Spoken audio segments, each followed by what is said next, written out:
सुनावा।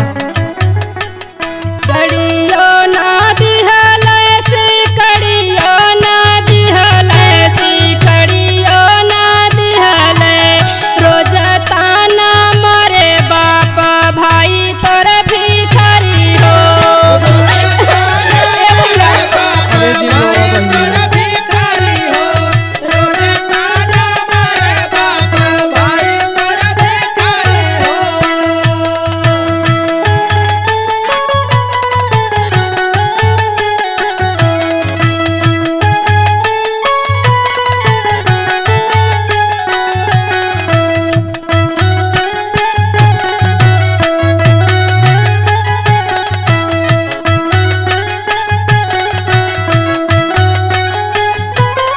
करे बहिनी। हाँ भैया। तोहार सासू कुछ ना बोलती? नहीं भैया, हमार कौन दुर्गति करत बड़े लोग। देखी भैया सुनावा।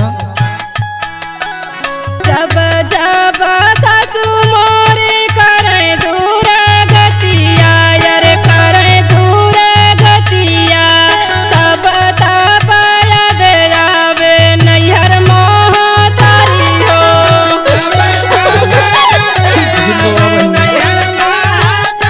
तो बड़ा कसाई बात है।